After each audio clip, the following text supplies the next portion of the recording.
नमस्कार साथियों, आप सबका बहुत स्वागत है एक बार फिर आज की लेटेस्ट वीडियो के साथ। और मेरा नाम भुवनेश कुमार जैन है। मैं राजस्थान के दक्षिणी ज़िले का हिस्से का एक ज़िला है उदयपुर, जिलों की नगरी शहर उदयपुर, वहाँ का रहने वाला हूँ। और बाय प्रोफेशन में एक मेडिकल स्टाफ हूँ और प्राइवेट सेक्टर के अंदर काम करके अपने जीवन का भरण पोषण करता हूँ। आपकी तरह मैं भी एक सामान्य परिवार का हिस्सा हूँ। मैं कोई संत महात्मा नहीं हूँ, कोई विद्वान नहीं हूँ, कोई ज्ञानी नहीं हूँ। लेकिन आम आदमी के जीवन में जिस प्रकार के सामाजिक, आर्थिक और पारिवारिक तौर पर जो परेशानियां होती हैं, उन सब से मैंने भी सीखा है। और मेडिकल प्रोफेशन में आने के बाद कई सारे ऐसे दृश्य मैंने देखे हैं जिसको देखने के बाद मानव जीवन क्या है उसका एक छोटा सा मार्मिक दृश्य समझने के लिए मुझे लगता है कुछ अनुभव मुझे हुआ है। दोस्तों, हमने सामाजिक क्षेत्र में गरीब, बेसहारा, ज़रूरतमंद लोगों की मदद करने के एक छोटे से सपने के साथ एक नॉन गवर्नमेंट ऑर्गेनाइजेशंस की शुरुआत की है, जिसका नाम dream flight humanity welfare society रखा है। ड्रीम फ्लाइट का मतलब है सपनों की उड़ान। सपने वो जो आप देखते हैं, मैं देखता हूँ, मेरे जैसे लाखों लोग देखते हैं। ठीक ऐसा ही सपना हमने भी एक देखा है। जिस प्रकार एक डॉक्टर बनना चाहता है, कोई इंजीनियर बनना चाहता है, कोई टीचर बनना चाहता है, कोई अच्छा बिजनेस करके सफल बनना चाहता है, कोई सामाजिक प्रशासनिक सेवा के अंदर जाना चाहता है, ठीक वैसे ही हम लोग ने भी एक सपना देखा है। हम सबके अलग अलग सपने होने के बावजूद एक ही टारगेट होता है कि हम परिवार के लिए खुशियों का इंतज़ाम करें, पैसा कमाएं, सक्सेसफुल हो। और इस दौड़ के अंदर हम सब लोग लगे हुए हैं। क्या इन सारी दौड़ के बीच में कभी आपने ये सोचा है, कभी आपको इस चीज़ का आभास हुआ है कि आप जो दौड़ लगा रहे हैं, इस दौड़ में किसी दिन अगर आपके जीवन की तार कट गए, किसी दिन अगर आप अचानक से दुनिया से चले गए, तो ये सब सारा कशमकश आपने किया है, इसमें से आपके साथ क्या जाएगा। मैं किसी संत महात्मा की तरह आपको प्रवचन नहीं देना चाहूँगा कि ये सारी चीज़ें बेकार हैं, मोह माया है, ऐसा नहीं करना चाहिए। मैं बिल्कुल ऐसा नहीं कहूँगा, क्योंकि परिवार के लिए खुशियों का इंतज़ाम करना, पैसा कमाना, ज़मीन जायदाद की व्यवस्था करना, रकम की व्यवस्था करना, गाड़ियों की व्यवस्था करना, अच्छी ज़िंदगी परिवार को, बच्चों को, माँ बाप को, बीवी को देना, ये मानव जीवन का हिस्सा ही नहीं है, आपकी एक नैतिक जिम्मेदारी भी है। मैं इसके लिए बिल्कुल आपको ऐसा नहीं कहूँगा कि संत महात्मा की तरह की मोह माया है, छोड़ दीजिए, इसमें कोई मतलब नहीं है। मैं ऐसा बिल्कुल नहीं कहूँगा। मैं कहूँगा कि ये सब आप चीज़ दबा करके करिए। आपका नैतिक कर्तव्य है कि आप पैसा कमाएं, ज़्यादा से ज़्यादा आप खुशियाँ अपने परिवार के लिए जुटाएं, अच्छी गाड़ी खरीदें, घूमें, अच्छा पैसा हो, आपके पास घर हो, संपत्ति हो। लेकिन क्या आपने कभी इस चीज़ का आभास किया है कि अगर आप अचानक से दुनिया से चले गए तो इन सब में से आपके साथ क्या आएगा? दोस्तों, आपके साथ क्या आएगा उसको लेकर के एक छोटी सी समझ हम लोगों को आई है। एक छोटी सी कहानी के माध्यम से आपको समझाना चाहूँगा। एक करोड़पति धनाढ्य सेठ था, बहुत पैसा था उसके पास, अच्छा खासा बिजनेस था, सक्सेसफुल था उसकी ज़िंदगी में, उसे किसी चीज़ की कोई कमी नहीं थी। अचानक से एक दिन उसे इस प्रकार का आभास हुआ कि मैं ये सारा पैसा अगर मर जाऊँगा तो कैसे साथ लेकर के जाऊँगा। तो उसने अपने एम्प्लॉय को बुलाया, सबको इकट्ठा किया, बोला कि मैं बहुत चिंता में हूँ कि किसी दिन अगर मैं मर गया तो ये सारा पैसा, इतनी सारी प्रॉपर्टी, इतना बड़ा बिजनेस जो मैंने अपनी मेहनत से खड़ा किया है, तो इसको मैं इस पैसे को कैसे साथ में लेकर जाऊँगा। जो एम्प्लॉय मुझे इसका जवाब देगा मैं उसको प्रमोशन दूंगा। और सबको एक दिन का टाइम दिया। अगले दिन सारे एम्प्लॉय इकट्ठे हुए, किसी के पास इसका जवाब नहीं था, लेकिन एक एम्प्लॉय था जिसके पास इसका जवाब था। उसने कहा, सर मेरे पास एक आइडिया है, आप ये सारा पैसा साथ लेकर के जा सकते हैं। तो बड़ा खुश हुआ, उसने उसको बुलाया, बोला कि हाँ जल्दी आइए, मुझे बताइए कि क्या ये आइडिया है। तो उसने कहा, सर आप अमेरिका जाते हैं तो आप वहाँ पे जो करेंसी है उसको कैसे खर्च करते हैं? तो उन्होंने कहा, सर मैं यहाँ पैसा डिपॉजिट करता हूँ, वहाँ जाकर के डॉलर निकालता हूँ और उसको खर्च करता हूँ। अगर आप इंग्लैंड जाते हैं तो क्या करते हैं? मैं बोला, इंग्लैंड जाता हूँ तो मैं वहाँ यूरो में कन्वर्ट करता हूँ। उन्होंने कहा, ठीक सर, ऐसे ही अगर आप मर करके यहाँ से चले जाएंगे तो आप अपनी इस करेंसी को वहाँ की करेंसी में कन्वर्ट कर सकते हैं और वहाँ जाकर के इसको खर्च कर सकते हैं। तो उन्होंने कहा, ये करेंसी मैं कैसे कन्वर्ट कर सकता हूँ? उन्होंने कहा, सर ये करेंसी कन्वर्ट होगी पुण्य के काम से। अगर आप सर अपने इस पैसों को किसी लोगों की सहायता में, ज़रूरतमंदों की मदद में अगर इसका छोटा सा हिस्सा लगाएंगे तो आपका पुण्य के रूप में एक ऐसा डिपॉजिट धन होगा जो मरने के बाद आपके काम आएगा। ये सारा धन जो आप कमाते हैं वो हमारे काम आता है, लेकिन पुण्य जो आप कमाएंगे वो आपके साथ आएगा। तो इस कहानी के माध्यम से केवल इतना ही मैसेज मैं आपको देना चाहता हूँ कि ये सारी चीज़ें आप करिए, पैसा कमाइए, बड़ी नौकरी कीजिए, बड़े सक्सेसफुल बनिए, लेकिन आपके आसपास कई बार ऐसे दृश्य हैं हमारे कि हम लोग जिन्हें मिस कर जाते हैं। बहुत सारे ऐसे गरीब, बेसहारा, ज़रूरतमंद लोग होते हैं जिनकी मदद हम कर सकते हैं, लेकिन हम उन्हें इग्नोर कर जाते हैं। या बहुत सी बार हम लोग हमारे काम धंधे के पीछे स्वार्थी हो जाते हैं, लालची हो जाते हैं।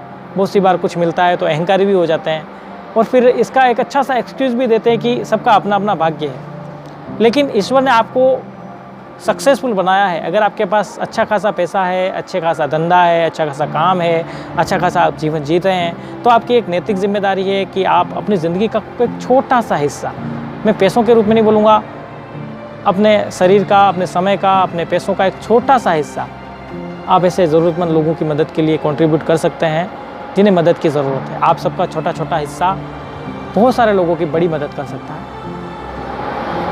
हमारी dream flight immunity welfare society फ़िलहाल युवाओं का 2-4 युवाओं से मिलकर के स्टार्ट हुई एक छोटा सा संगठन है। हम लोग कुछ ऐसे सोशल सब्जेक्ट हैं जिस पर काम करना चाहते हैं, वो मैं आपके सामने रखना चाहूँगा।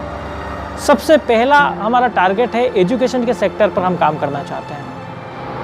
मुझे ऐसा लगता है कि शिक्षा सबका अधिकार है, सरकार इसके लिए अपने अपने स्तर पर कई सारे प्रयास कर रही है, लेकिन इसके बावजूद ट्राइबल एरिया के अंदर या हमारे आसपास सराउंडिंग बहुत सारे ऐसे बच्चे हैं जो पढ़ाई से वंचित हैं। इसका कोई भी कारण हो सकता है, सामाजिक तौर पर चेतना नहीं है उन्हें, या फिर फाइनेंशियल तौर पर वो लोग सक्षम नहीं हैं, या फिर परिस्थितियाँ ऐसी नहीं हैं कि उन तक एजुकेशन पहुँच सकती है। तो इस सेक्टर में हमारी संस्था काम करना चाहती है।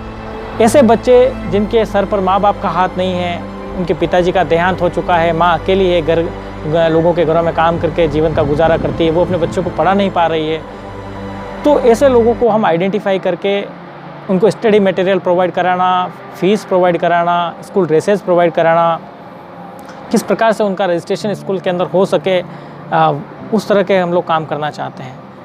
दूसरा काम हम करना चाहते हैं, सीजनेबल चैरिटी के रूप में हम लोगों की मदद करना चाहते हैं। उदाहरण के तौर पर आपको समझाना चाहूँगा कि कड़ाके की सर्दी के अंदर हमारे पास 2 या 3 स्वेटर पहले से अवेलेबल होते हैं, लेकिन फिर भी हम लोग 2000, 5000, 7000, 10,000 तक का स्वेटर इसलिए खरीदते हैं कि हम अच्छा दिखें, किसी शादी पार्टी के अंदर हम जाएँ तो हमारा इंप्रेशन अच्छा हो, इसके लिए हम खरीदते हैं। और उसी कड़ाके की सर्दी में हज़ारों लाखों ऐसे बेसहारा लोग सड़कों पर, फुटपाथ पर इस निस्सहाय अवस्था के अंदर पड़े हुए, उनके पास तन ढकने के लिए कपड़ा नहीं है। तो क्या हम लोग छोटा छोटा कंट्रीब्यूशन करके उनको स्वेटर, कंबल ऐसी बांट सकते हैं? इस सेक्टर में हम काम करना चाहते हैं। तीसरा हमारा टारगेट है, हम लोग ऐसी विधवा महिलाएं जिनके परिवार का उनको कोई सहयोग नहीं है, तो हम उनके जीवन में किस प्रकार से सहायता कर सकते हैं, उस पर हम काम करना चाहते हैं। एक हम लोग पशु पक्षियों, एनिमल्स के लिए भी हम लोग काम करना चाहते हैं।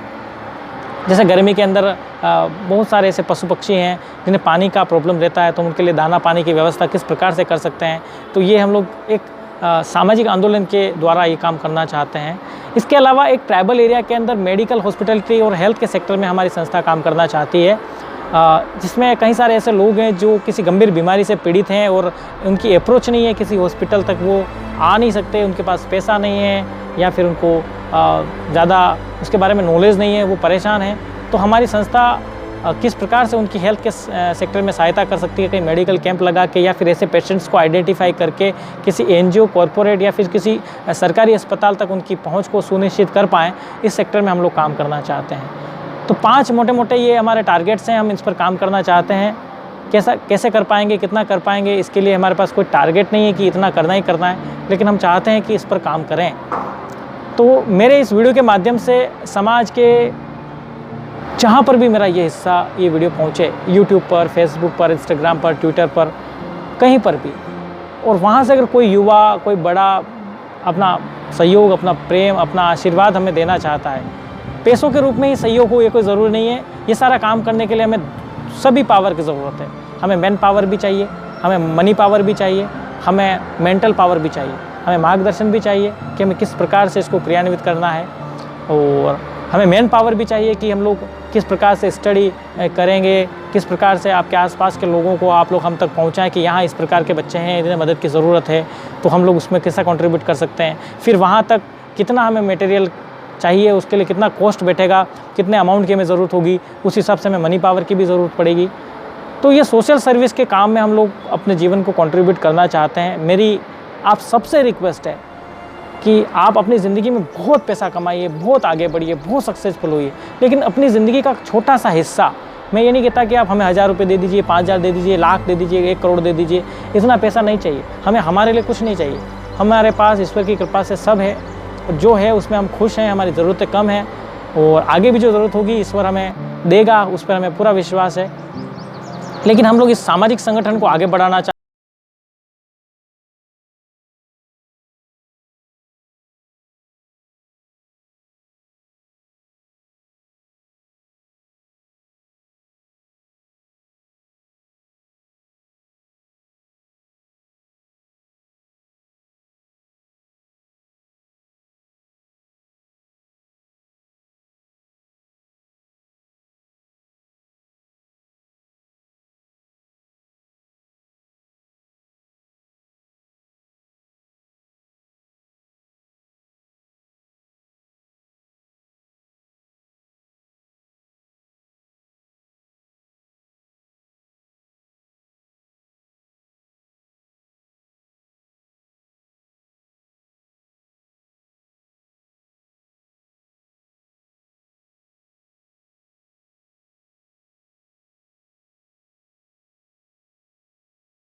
मनी पावर और मेंटल पावर से मदद कर सकते हैं।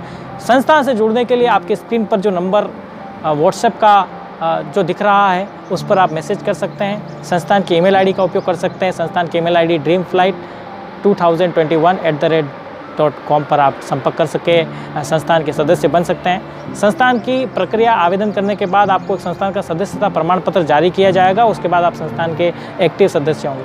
इसके लिए आपको कोई अनिवार्य रूप से पैसा देने की आवश्यकता नहीं है, आपको पैसे की ज़रूरत नहीं है।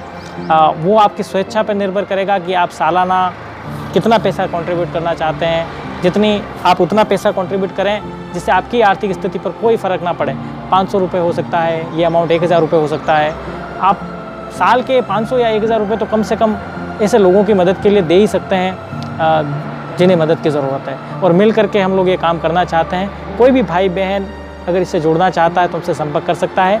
फिर मुलाकात होगी आपसे एक किसी और नए टॉपिक के साथ। तब तक के लिए अपना ख्याल रखें, खुश रहें, सुरक्षित रहें और अपना ध्यान रखें।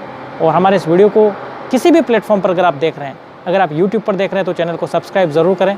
फेसबुक पर देख रहे हैं तो हमारे पेज को फॉलो करें और इसे शेयर ज़रूर करें ताकि ज़्यादा से ज़्यादा लोगों तक ये चीज़ पहुँचे और हमारी टीम एक मजबूत टीम बन करके हम लोग काम कर सकें। नमस्कार, जय हिंद।